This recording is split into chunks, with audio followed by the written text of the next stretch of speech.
Hello commanders and welcome to this video for Infinite Lagrange. Today we want to talk about prosperity, that value that especially early in game is important when you want to join a union, or also when you want to decide if this might be a base you want to attack or not. You would just click on that base, check the person behind, and you see, oh, that's a 6349 prosperity. I do not want to get in war with that one. He's as strong or even stronger than I am. So you would probably check for someone who's weaker if you really want to go into any kind of fights. But how does prosperity values get calculated?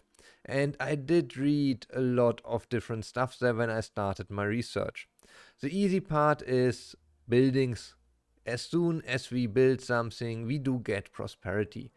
Let's quickly switch over here to the Infinite Lagrange fandom website. If we take a look, for example, the Capital Shipyard one, if we click here, and here on the right side we see each level will give us 2 prosperity.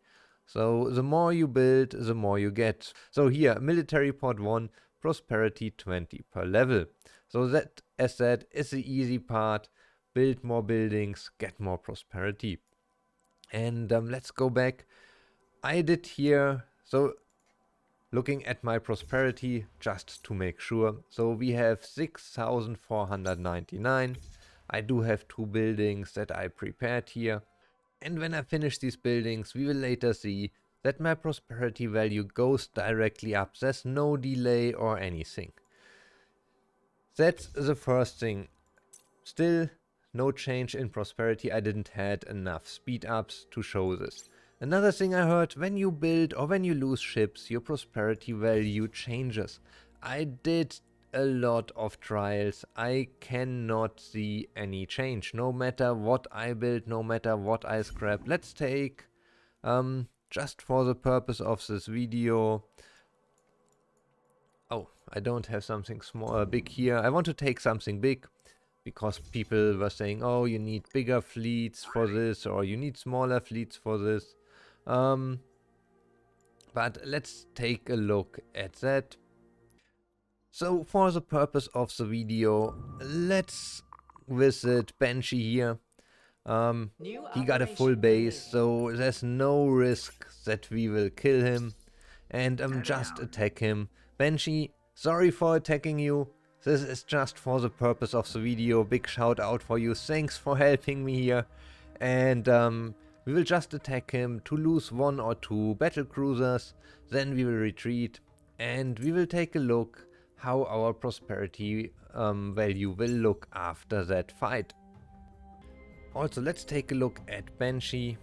Same thing here. He got a prosperity of 5865. I do have a prosperity of 6499.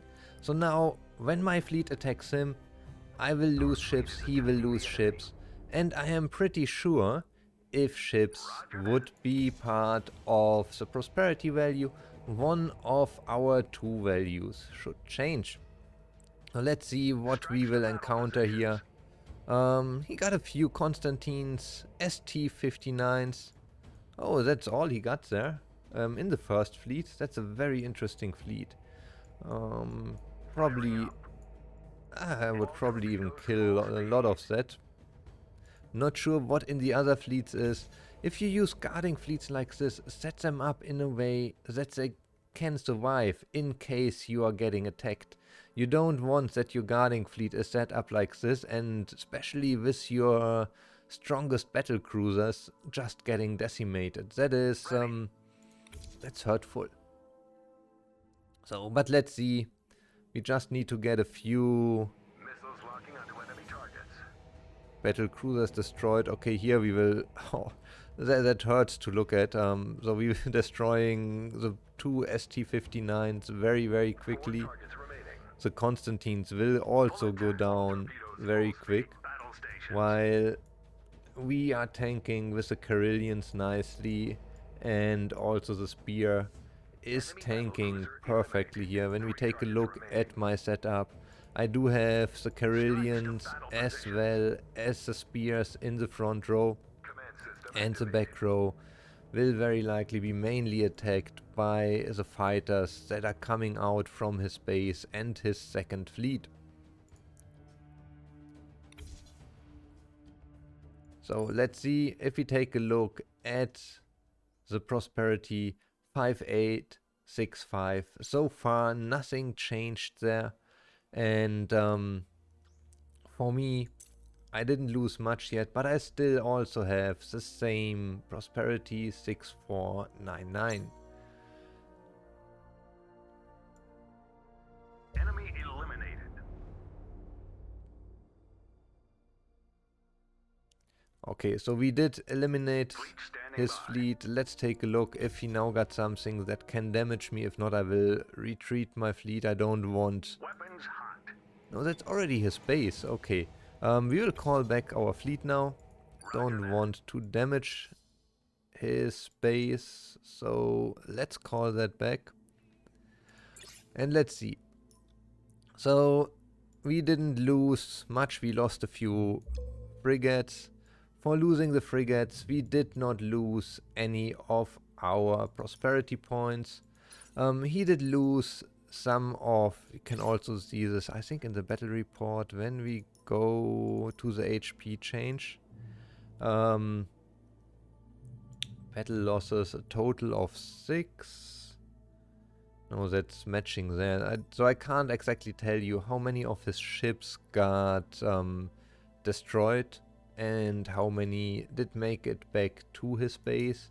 But when we take a look at his prosperity value, it is 5865, which is the same as it was when we started the attack.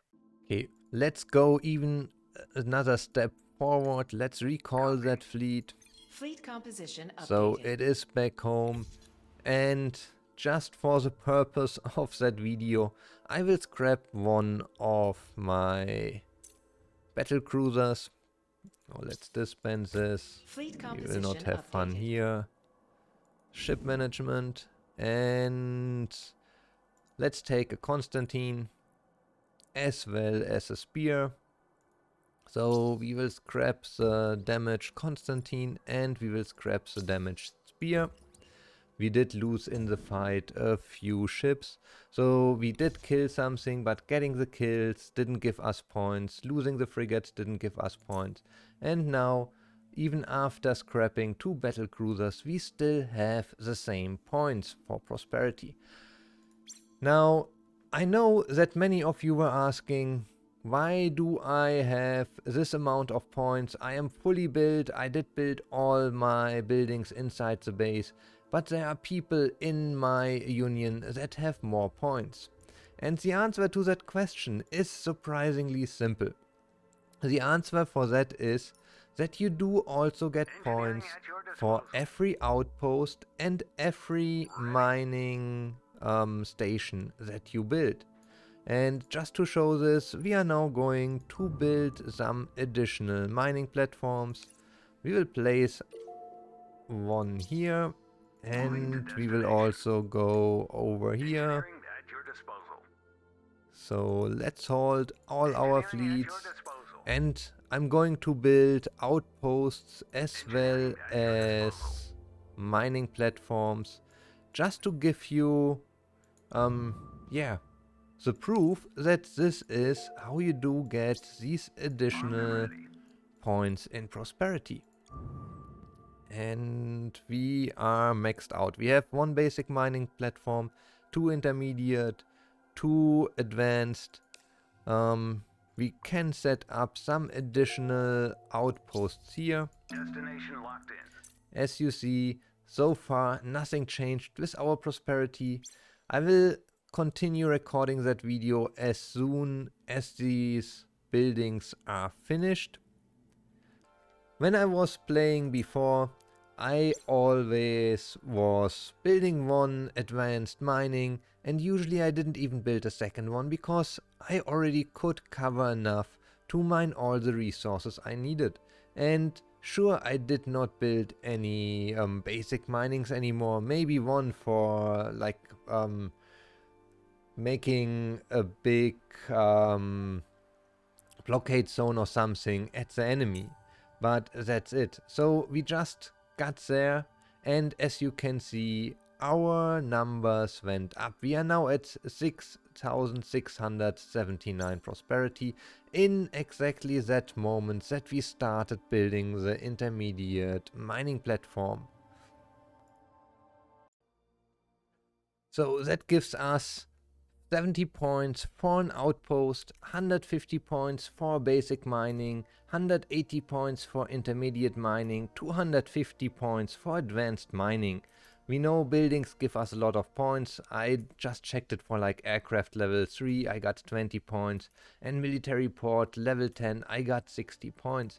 But the more important part is here with the mining, because when I usually played, I did not build all the minings anymore. I did build maybe a basic mining to set up a blockade area, a big blockade area. But besides that, I had one advanced mining, and for sure I didn't had a single intermediate mining. How many outposts I had, that was varying, sometimes more, sometimes less.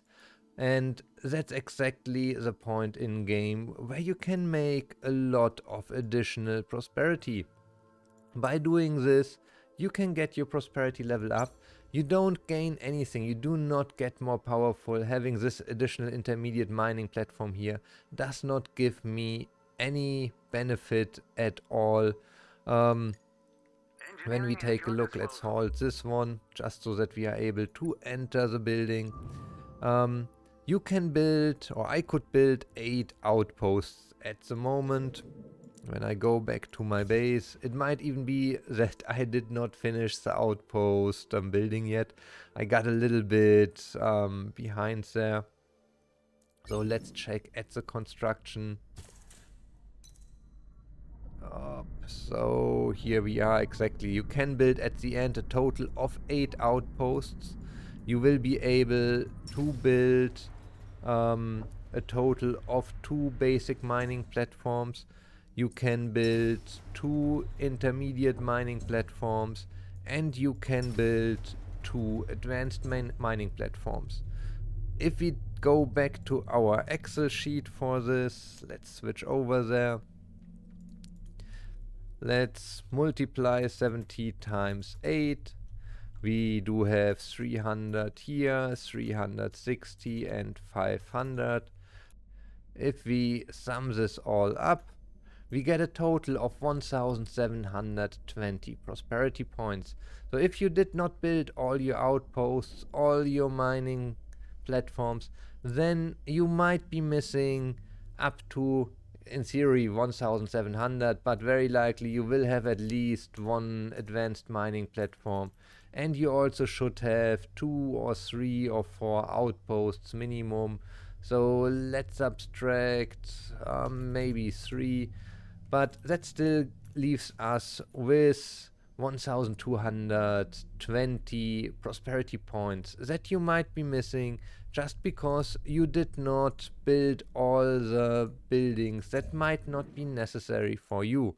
But maybe in one of the next videos, when I finished all my buildings and maxed out all the platforms, I will tell you what the maximum prosperity is that I was able to get.